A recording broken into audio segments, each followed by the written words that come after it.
Hello friends, how are you doing? I hope you are doing great after that long time. Now, tomorrow the DV lottery application period begins, and that means that the website for the DV lottery application will be open to receive entries. And as you can tell, I want to discuss on how to fill the entry without making mistakes.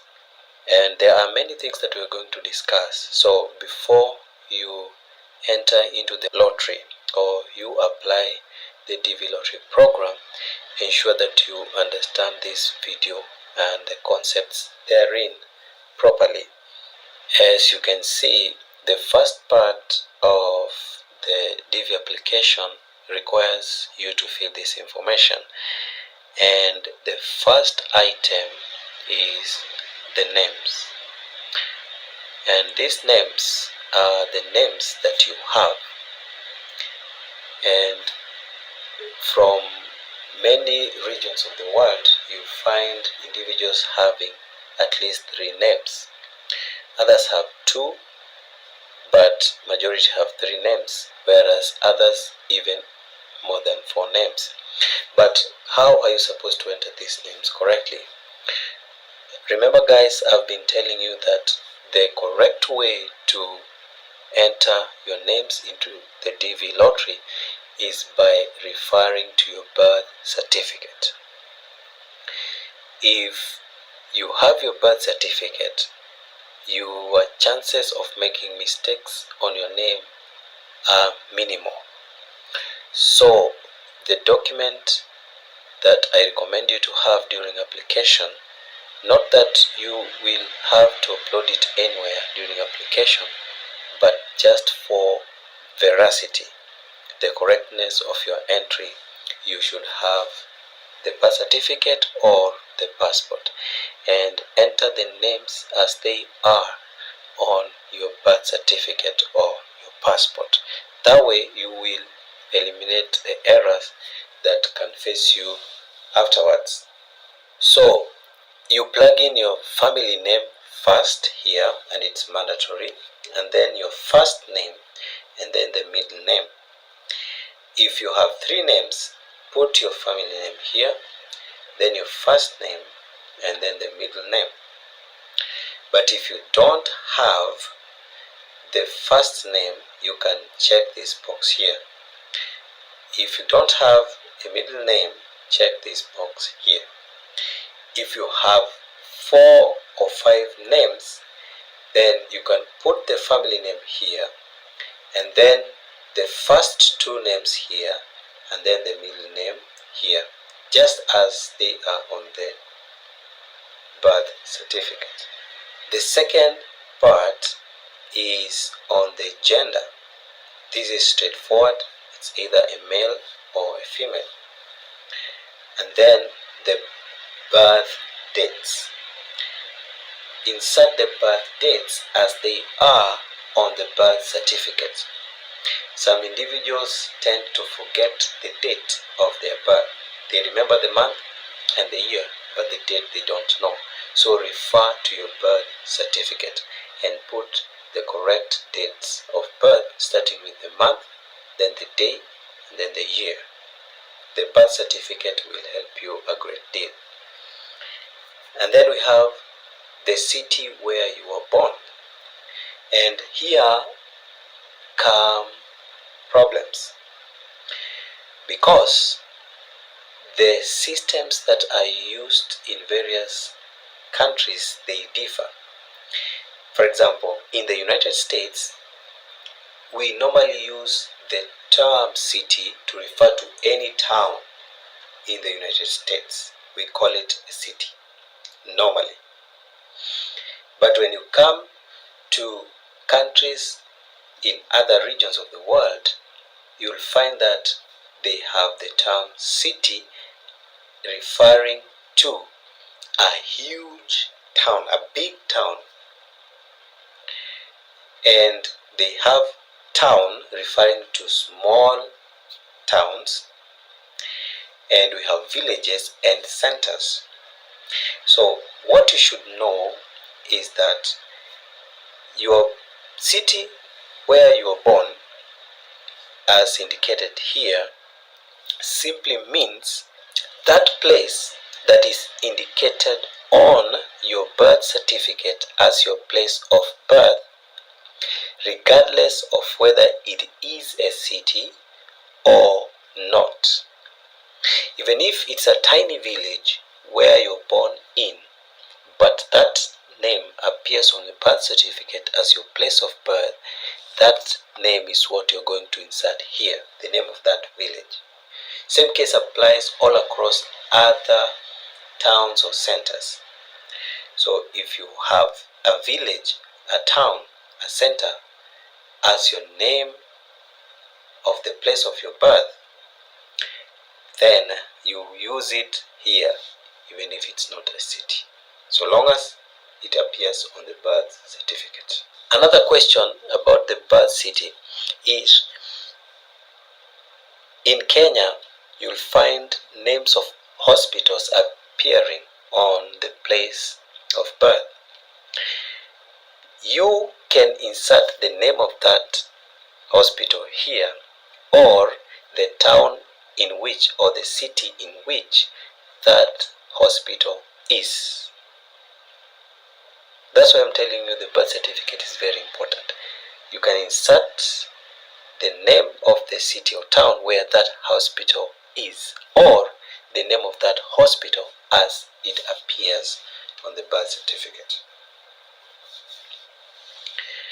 And remember, you are not entering a district or county or province or state. It is the city or the exact name of that town where you're born. I hope that is clear. And then we come to the country where you were born. In this case, you select the country in which you were born, meaning the country where your parents were at the time of your birth, and that country will normally be indicated on the birth certificate. That's why the birth certificate comes in handy. And then we have country of eligibility. Now this is another concept that we need to dive deeper. Country of eligibility means the country through which you are qualifying, the country that qualifies you to enter into the DV lottery. And you must note this, in most cases it is the same as the country of your birth. That is for most individuals, but it is not necessarily the country of your birth. It should not be necessarily your country of your birth. It might be the country of your spouse. If you come from a country that is not eligible or listed as eligible to enter the DV lottery at the moment, you can still apply if you have a spouse that comes from a country that is qualified, that is eligible. You apply and claim the country of chargeability or eligibility as that of your spouse. I hope that is clear. In another instance, you can claim the country of birth of your parents if you are a kid that was born in a country that is not eligible, but at that time your parents were not citizens of that country, neither were they the residents or permanent residents of that country in which you were born that is not eligible. Let me say it again. If at the time of your birth your parents were in a country and that country is not eligible at the moment, and therefore you were born in that country, but your parents are not citizens of that country and they had not the permanent resident status of of that country where you were born. If that is the case, then you can apply and claim country of eligibility of those of your parents. I know that's clear now. So, in other words, what we are saying is that your country of eligibility is not the country of your birth, though in most cases it might be the country of your birth. You can also claim country of eligibility of your spouse if your country is not qualified, or the country of eligibility of your parents if your country of your birth is not eligible, as I have explained. So if you are using your country of birth as the country of eligibility, you say yes, but if not, you say no and include that country that you're claiming eligibility of. And then we come to the entrant photography, and this one I've discussed in a recent video about the photo. So remember, the photo that you're using should meet the qualifications as specified on the dvprogram.state.gov's website. And it does not matter what device you use to take that photo. You can use your phone if it has a good camera. You can go to a photo studio, so long as they meet the requirements. That's why I told you in that video, even if you're going to a photo studio for a professional to take your photo, you need to have the qualities of that photo on your fingertips, so that you can explain to that individual or the photographer on the qualifications of that photo for that photographer to take the correct photo of you. Not all photographers or photo studios know about the qualities of the DV program photo. I hope that is clear. And remember, all the photos, both yours and your derivatives, must meet those criteria. And then we come to the mailing address section. Let me also discuss this. In this part, in care of means that someone else is taking correspondence of your mails. So the mails are sent to that person, and then you collect them from him or her. And it might be a school, it might be a church, it might be a person, no matter what, so long as they are in care of your documents, and it's optional. If that is not the case, you have an address, then put it here. And if you have a second address, put it here. Then indicate your town or your city, and then indicate the district, the county, the province, or the state, and then put the postal code here.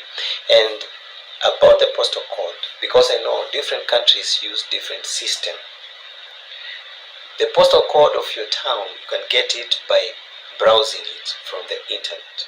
Just Google it and you'll get it. You insert the name of your town or village and then search for the postal code. So you'll get the postal code or the zip code of that town.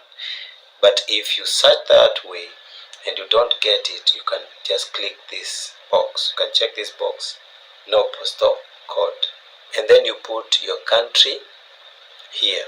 And then this item here, country where you live today. So this is the country in which you are living in as you are filling the DS26, as you are entering the DV lottery. So at the time of your application, where are you staying? That country is what you fill in here. Then you have an optional slot here where you can insert your phone number. It's either you insert or not, it's optional, but the email is mandatory. And about the email, ensure that you use an active email, and this email must be an email that you will use even after winning. Yes, you might forget it later on, and if you forget it, you can replace with another one, but just use the email that is active and that you will use even after you become successful in the DV program. So use it here and confirm it. This is important. Remember, all communications after winning will come through this email. And then we come to this very important section, the education level. And this also becomes a problem to many, but I'll just do it quickly because I have a full video explaining this. So let me just go or rush through them. Primary school only speaks of 3 individuals. If you did not go to any school, you can apply using the primary school only. If you started the primary school but did not complete it, you as well select this. And if you went through primary school successfully and completed it but you did not advance, you also select primary school only. For high school, no degree. This implies that after completing your primary education, you enrolled at a high school, but due to one reason or the other, you are not able to complete your high school education. High school, no degree does not mean that you completed high school and you have not attended a university to get a degree. No, that is not what it means. It means you started high school but could not complete it. So you select high school, no degree, if you did not complete high school. High school degree, on the other hand, means that you completed your high school education and therefore you have your certificate or diploma, your high school diploma or certificate. Vocational school, it is if you are not able to achieve high school education but you went on to go for a grade school. By that I mean you went for a vocational school, technical skills school. You went to get the technical skills even if you could not get the high school education. So if you did not get the high school education but went on to go to a vocational school, your choice would be vocational school. Some university courses simply means you have started your university education and you are in the process, you have not yet completed. You select some university courses. Number 2, if you went to any other education after high school that is lower than university undergraduate degree, you as well select some university courses. A good example is if you come from countries where they have diploma as a level of education, and then after diploma you have the degree from the university, then that diploma comes under some university courses. If you come from that country, you understand what I mean. But any education above high school but below university and a graduate degree, you select some university courses. Or even if you started university education and dropped out due to one reason or the other and could not complete it, you select some university courses. University degree means went through the university education and completed your degree successfully, the undergraduate degree successfully. Some graduate level courses, you have begun your master's but you are in the process, you have not yet completed. You select this.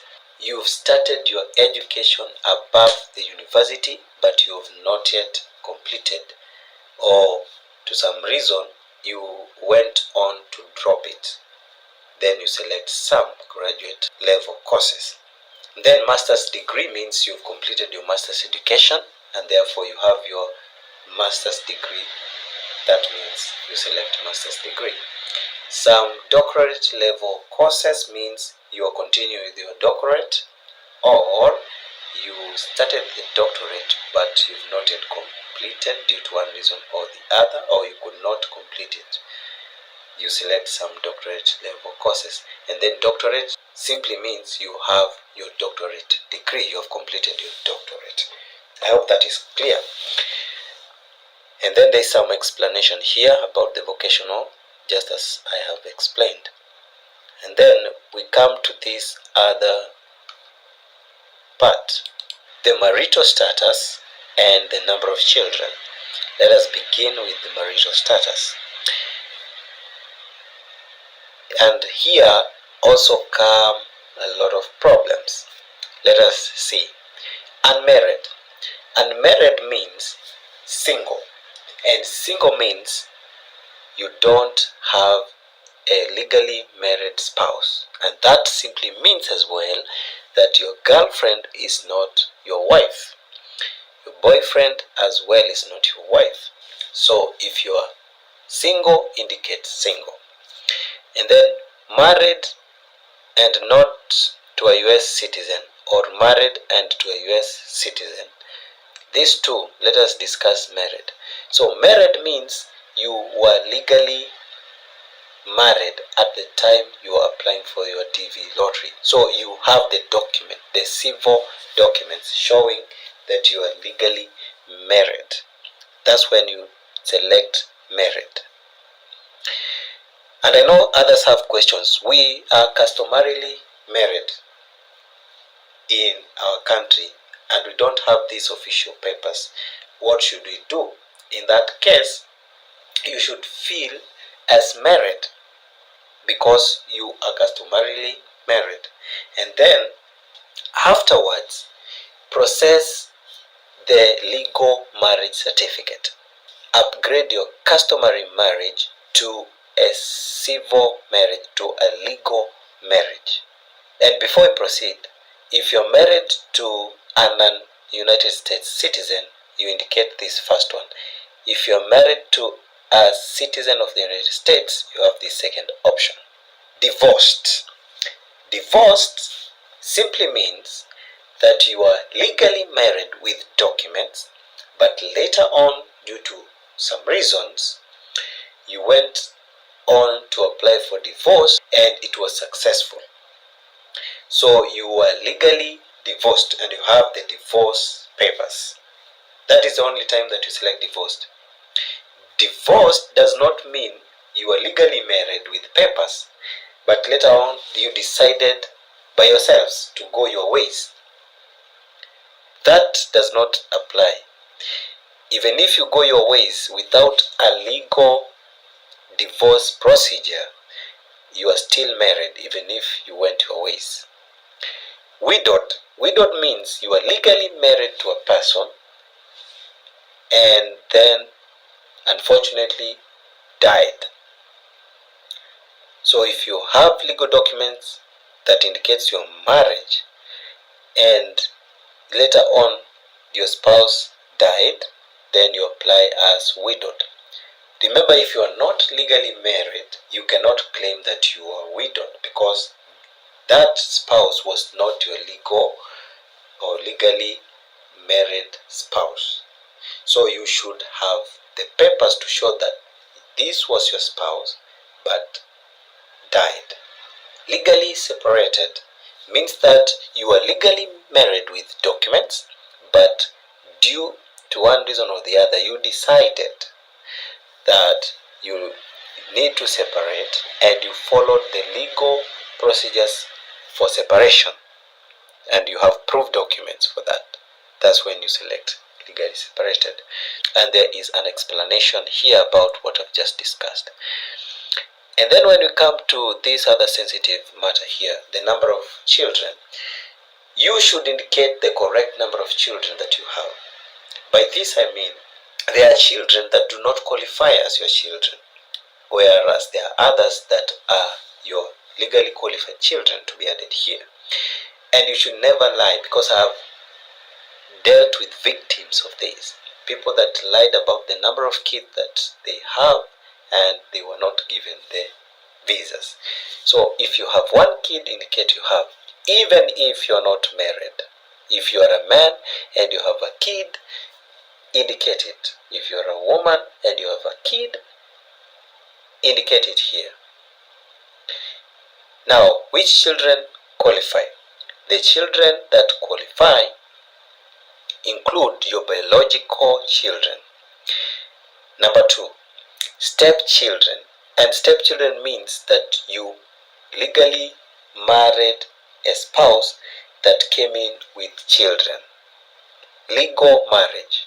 That's only when the kids qualify as stepchildren. If you're not legally married, they are not your stepchildren. And thirdly, legally adopted kids. The kids that are legally adopted with legal papers, they qualify to be your kids, and therefore you include their number here. But of all those 3 categories, they should not have attained an age above 21 years. And number 2, they should not be married regardless of their age. So even if they are 18 years of age and they are married, they are not qualified.